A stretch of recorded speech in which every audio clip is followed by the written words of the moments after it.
Willow Creek, Iowa. Population 1,842. The kind of small town where everybody knows everybody, goes to the same church, and smiles a little too wide on Sunday mornings. Grace Community Church had stood on the corner of Main and Elm since 1892. Red brick, white steeple, stained glass windows depicting shepherds and lambs. Every Thursday night for as long as anyone could remember, the basement hosted Prayer Circle, a closed-door meeting that only certain long-time members attended. No children allowed, no newcomers, just the same 20 or 30 faces year after year. Pastor Daniel Hargrove had been there 32 years. Kind eyes, gentle voice, always ready with a scripture and a handshake. When he retired in the spring of 2025 at age 71, the town threw a potluck in his honor. Everyone cried, everyone hugged, everyone said how blessed they'd been. The new pastor was young, Reverend Sarah Mitchell, 34, fresh out of seminary in Chicago. She arrived in June with her husband Mark and their 6-year-old daughter Lily. The congregation loved her immediately. Bright smile, modern sermons, guitar during worship. She wanted to open the doors of the church, make it welcoming to everyone. Her first project, renovate the dusty old basement.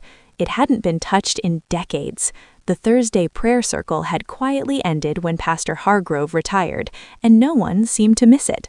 Sarah hired a local contractor, Tom Wheeler, to gut the place. New paint, new carpet, new lighting. Turn it into a youth center. They started demolition on a Tuesday in August. Tom's crew jackhammered the concrete floor in the back storage room, the one that had always been locked, the one Pastor Hargrove used to say was just old furnace equipment. The jackhammer hit something that wasn't concrete. Tom called Sarah right away. She arrived 20 minutes later, still in her jeans and t-shirt from helping at Vacation Bible School. Tom led her down the narrow stairs, past the folding chairs and ancient hymnals, to the storage room. The crew stood silent around a hole about 4 feet wide. Bones, small bones. Sarah felt her stomach drop. She knelt, careful not to disturb anything, and saw it clearly. A tiny femur, a skull no bigger than an orange. A child. Tom already had his phone out.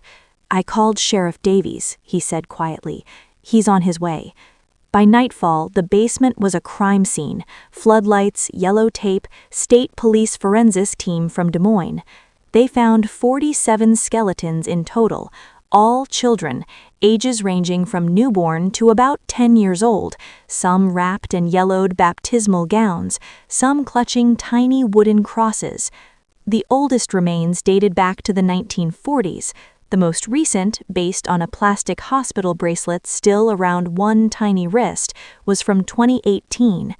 47 missing children over 80 years. Every single one had been reported as a runaway, an accident, or simply disappeared from Willow Creek and surrounding counties. Cases that went cold fast. Cases the town had quietly mourned and then moved on from. The forensics team worked for weeks.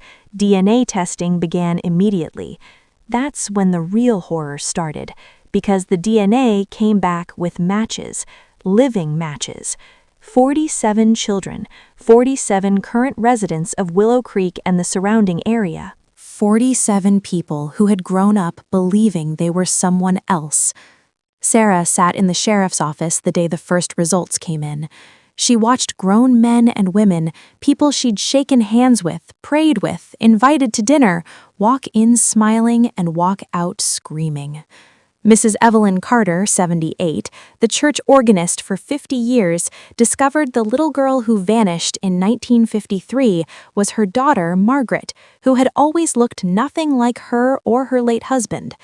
Dr. Paul Jennings, the town pediatrician, learned his son, Ryan, now 32 and living in Omaha, had been taken from a Des Moines hospital in 1993.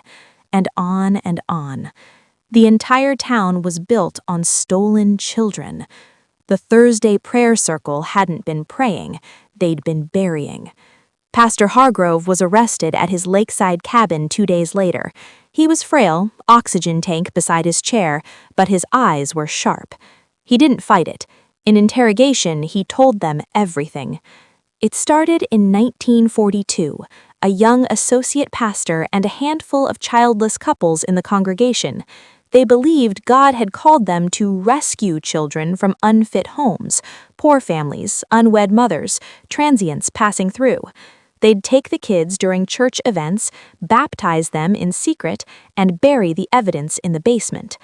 Over decades, it became tradition, a sacred trust. New members were carefully chosen, sworn to silence. The children grew up loved, provided for, never knowing they weren't blood. Hargrove called it God's redistribution of blessings. He died in custody 3 weeks later. Heart attack, they said. Some whispered poison. But the damage was done. Willow Creek imploded. Families turned on families. Lifelong friendships shattered. People packed U-Hauls in the night and vanished. The church burned down one October evening. Arson, no suspects. Sarah and Mark left too. Couldn't stay. Every face in the grocery store was a reminder. Before they drove away, Sarah went back to the church ruins one last time. The basement had been filled in with concrete, a memorial plaque installed, in remembrance of the 47 lost children of Willow Creek. May they finally rest in truth. She stood there a long time. Then she whispered to the wind, "There are no secrets in a small town, only sins everyone agreed not to see."